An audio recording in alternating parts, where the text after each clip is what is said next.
Hai guys, gimana nih kabarnya kalian semua? Kuharap kalian dalam keadaan sehat dan baik-baik saja ya. Oke guys, kali ini aku akan menceritakan kelanjutan dari alur cerita komik seorang pemimpin kultus bangkit dari kematiannya untuk membalaskan dendam kepada monster yang telah membunuhnya di masa lalu. Sebelum masuk ke ceritanya, aku mau ingetin buat kalian yang mau nonton. Video ini berisikan spoiler dari alur cerita komik yang beredar di halayak ramai. Jadi buat kalian yang lebih suka baca komiknya, Mimin saranin buat lihat di situs-situs penyedia komik atau bisa langsung beli komiknya. Oke guys, kalau gitu langsung aja kita gas ke alur ceritanya.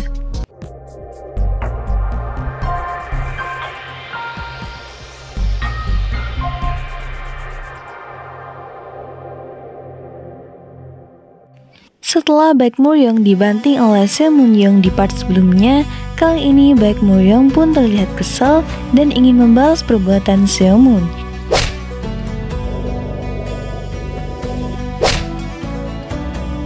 Ia lalu bertanya, mengapa Seo Moon sangat ngeselin dan menghalangi tindakannya. Rupanya Seo Moon menganggap perbuatan Baek Moryong yang ingin menyerang Cheonma dari belakang sangatlah tidak mencerminkan seorang seniman bela diri. Seo Moon-young pun menyarankan jika Baek Moryong ingin berkelahi, sebaiknya ia melakukannya di pertandingan resmi yang dilakukan di depan instruktur. Dan jika tidak keberatan, Seo Moon sendiri berani untuk menghadapi Baek Moryong. Alhasil Baek Moryong pun menyuruh Seo Moon untuk tidak mengatakan hal yang akan ia sesali. Kendati demikian, Baek Moryong ternyata sedang menyembunyikan rasa takutnya. Di saat yang sama, Sojin bertanya mengenai keadaan Lihan. Sementara itu, Baek Moryong pun menyuruh Cheonma agar ia tidak ikut campur dengan urusan orang lain jika ia peduli dengan keselamatannya. Kemudian ia pun pergi meninggalkan pertikaian itu. Kendati demikian, Lihan rupanya tidak paham dengan apa yang sebenarnya sedang mereka lakukan. Karenanya Sojin pun menjelaskan kalau Seo Moon-young adalah murid peringkat 2 tahun pertama dan merupakan salah satu dari kebanggaan Oh Mu-jae yang merupakan 5 warrior berbakat. Meski begitu, Lihan menganggap kalau konflik itu terjadi lantaran mereka bosan dengan kelas yang kekanak-kanakan ketika mengajarkan seni bela diri dengan pelajaran teori. Ketika Lihan mengetahui kalau mata pelajaran setelah ini adalah tentang kolaborasi, Lihan pun terlihat sangat kesal. Karenanya ia pun berniat untuk pergi dari sana. Akan tetapi tiba-tiba Seo Moon memegang pundak Lihan dan menyuruhnya untuk pergi. Rupanya ia ingin meminta Lihan untuk berterima kasih kepadanya atas pertolongan yang ia berikan. Selain itu, ia juga sok membenarkan penjelasan Lihan di mata pelajaran Sensling teknik beberapa saat yang lalu. Sontak, Cheonma terlihat sangat kesal dengan tingkah Seo Moon. Di sisi lain, Sojin rupanya juga khawatir kalau mereka berdua akan bertarung. Karena itu, ia pun meminta Seo Moon untuk menghentikan semua ini. Di sisi lain, para murid yang mendengarkan penjelasan Seo Moon terlihat mulai sependapat dengannya. Di saat yang sama, para murid perempuan yang mengidolakan Seo Moon terlihat juga ikut mendukung. Para murid itu juga menganggap kalau suara dengkuran Lihan telah membuat mereka kehilangan fokus untuk belajar. Melihat dukungan dari para murid lain, Seo Moon pun kembali meminta Lihan untuk berterima kasih. Akan tetapi tiba-tiba seorang murid wanita menyela pembicaraan mereka dengan berkata kalau masalah itu bukan sesuatu yang perlu dibicarakan lantaran kelas selanjutnya sudah masuk selama 7 menit. Rupanya murid perempuan itu bernama Eun So-ryong yang merupakan murid peringkat pertama di tahun pertama. Nah, di sini juga terlihat kalau Seo Moon rupanya juga menaruh rasa kepada Eun So-ryong. Di sisi lain, Sojin pun kembali menanyakan keadaan Lihan. Akan tetapi dengan muka seremnya, Lihan tiba-tiba bertanya pada Sojin apakah si Moon tadi memegang pundaknya. Ia kemudian tiba-tiba tertawa sembari berkata kalau ini adalah dunia yang sangat mempesona dan belum pernah ia alami sebelumnya. Karena itu, Lihan pun meminta Sojin untuk mencoba menaruh tangannya di pundak Lihan. Melihat tingkah konyol dari Lihan, Sojin pun menganggap kalau Lihan sudah tidak waras.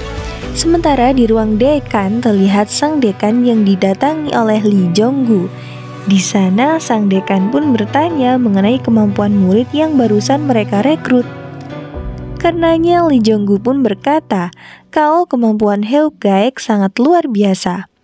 Ia saat ini ditempatkan satu kelas dengan seorang murid lain bernama Nam Gong-hu. Lee Jong-gu berpikir bahwa Hyeok-gaek dan Nam Gong-hu harus bertarung untuk menentukan siapakah murid yang paling kuat. Kendati demikian, sang dekan memberikan perintah agar Lee Jong-gu menjaga agar tidak ada satupun murid yang cedera dalam pertarungan ini. Lee Jong-gu menyuruh sang dekan untuk tidak perlu khawatir, lantaran saat ini mereka diawasi oleh Noae Cheonbyok. Sang dekan rupanya sedikit terkejut lantaran orang malas seperti Noae Cheon mau menangani masalah merepotkan seperti ini. Akan tetapi Lee Jong-gu memperkirakan kalau Noae Cheon tertarik dengan pertarungan murid dari kultus Heavenly Demon. Sang dekan rupanya bermaksud menjadikan Hyeok-gaek dan Nam Gong-hu sebagai bintang di akademinya ini. Karenanya, sang dekan lalu menyuruh Lee Jong-gu untuk pergi dan kembali ke tempat itu setelah hasil dari pertarungannya keluar. Sedangkan di awal pertandingan Akademi Cheonwoo, terlihat Hyeok-gaek dan Nam Gong-hu yang sedang bertarung sengit.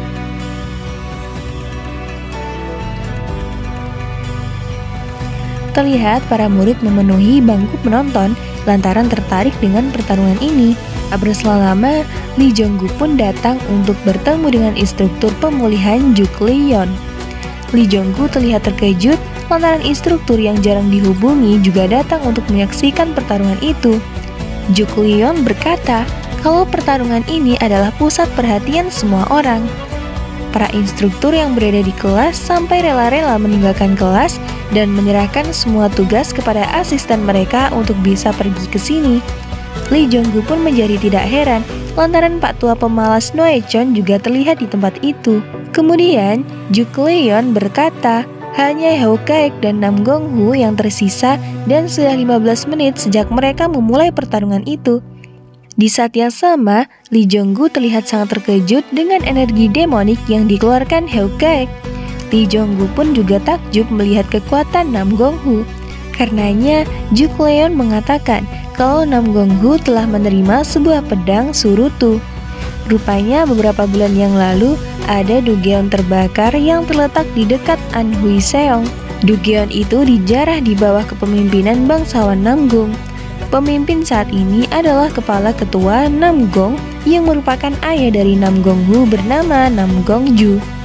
Raksasa api yang merupakan bos Dugeon itu berhasil dikalahkan, tapi Nam Gong-ju yang terluka parah tidak bisa bertahan.